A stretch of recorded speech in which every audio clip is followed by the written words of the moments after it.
Hi and welcome to another video by Jim the Car Guy. Today we have a 2003, it's a Toyota Tundra with a 4.7 liter engine. Okay, before we go up front and I'm going to show you where the sensor is located, I just want to explain to you one thing. When it says bank 2 sensor 1, that means that it's in the, wherever number 1 cylinder is bank number 1. So in this case it's bank number 2, which means it's the opposite side of bank number 1. So in this particular case, I believe it's on the right side, and sensor 1 means the sensor that's up in the front of the engine closest to the engine. Sensor 2 being the sensor that's further downstream of the engine itself. So, right? So bank 2, sensor 1 means the bank that does not have number 1 in it, and it's also the sensor which is up number 1, which is closest to the engine itself. So let me see if I can get a picture on the computer. I'll show you where it's located, and then we're going to get underneath there and we're going to take care of this and get this job done. So come on, let's take a walk in the back. Okay, so this is the schematic of where the sensors are located. Bank 2, sensor 1. It's on the right side, right down on the manifold itself. You can see where it's underneath the bottom right there. Sensor 2 being down here behind or right in the back of the cat. All right, so all right, let's lift it up and let's continue. Okay, so this is underneath the vehicle. That's sensor number 2, which is in the back of the cat, and this is sensor number 1. I'm going to try getting on there with a socket, and we'll see if we can get it out. So, all right, let me get set up and we'll continue. The one that I use, which is the best for me, is this one here. Not that I'm pushing one over the other. I think this one is made by Matco or I'm not even sure. I can't read what it says on it, but I don't know if it's a Matco or it's an S&K or what it is. But this one seems to work the best. When I get on the oxygen sensor with this one here, it never opens up these jaws. You can see how thick this is. So I'm not going to say never. 99% of the time, these jaws never open up and you can get this out. In this case, I'm not going to use it on there, and the reason I'm not going to use it is because it's already rounded off up underneath there. So chances are this is not going to work as well. What I'm going to do is I'm going to come in here with a socket like this. It catches it all the way around. They already cut the wiring off underneath the bottom there, so it's irrelevant. It doesn't matter. We're not going to need it. All right, so enough BS. Let's get up underneath there. Let's put this socket on there. We are going to use a 1/2-inch drive because I know it's very tight. I am going to use a breaker bar, such as this here, to give me extra leverage. So we're going to put this on here. We're going to get up underneath the bottom, and we're going to crack it loose. Okay, let's give it a try. We'll see what happens.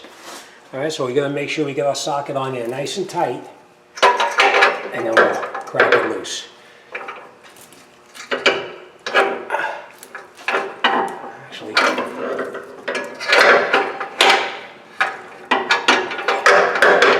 wow, to be honest, it came out really easy.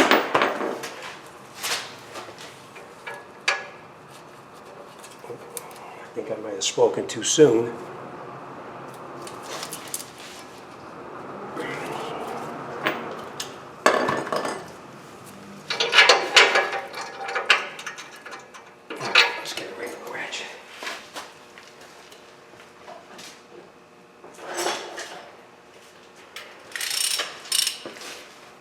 A breaker bar is good to break it loose, and then we'll get on here with a regular socket.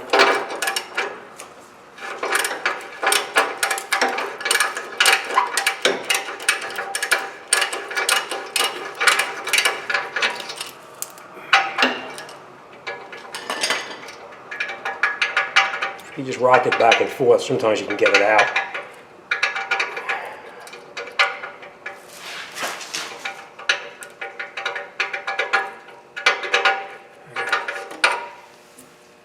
Okay, and that is our old sensor.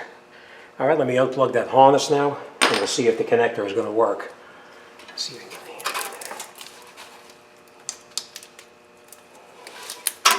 in there. All right, that's in a really tight spot. I need 2 hands to get up there, but I can only get up there with 1. So I'm going to take a screwdriver and I'm going to push on the side of it and try to pop it loose.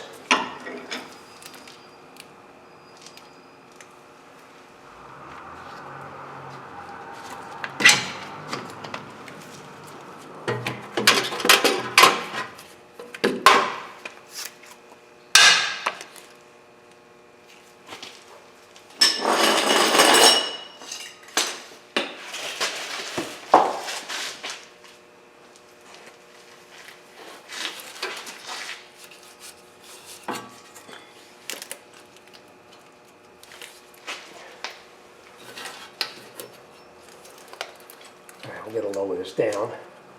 And we're going to get up top. I don't think I can get it here. Let's try it and see.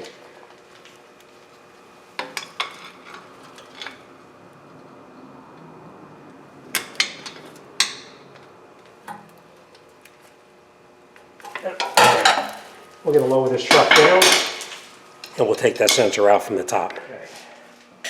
Let's give it a shot from the top here, and we'll see how it does. Most of the time you can gain access to it, yeah, pretty easily up underneath here. So this is our plug now. We're going to try to unplug it. We're just going to push it on a tab. Oh yeah, it came right out, and it pops right out. Right, we just push on that little tab. But before we do anything, let me get that new sensor and make sure that we plug in okay.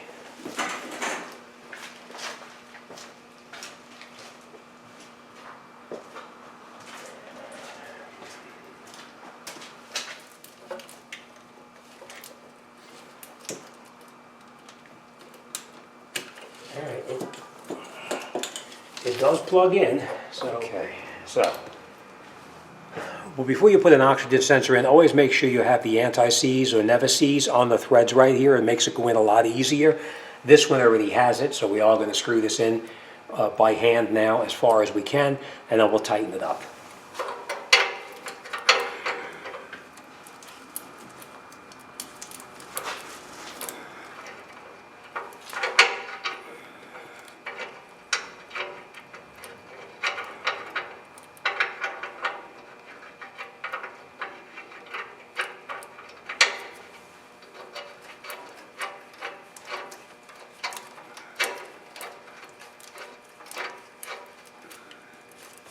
Okay, now we have it tightened up by hand.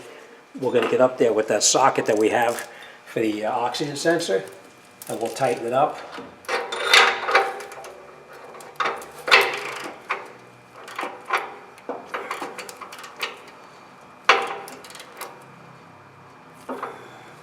Just watch you don't damage your cable. Alright, that's nice and tight. Alright, now with this we're going to have to zip tie this up and out of the way so we don't have an issue, but we're going to plug this right in now, back into the harness up there.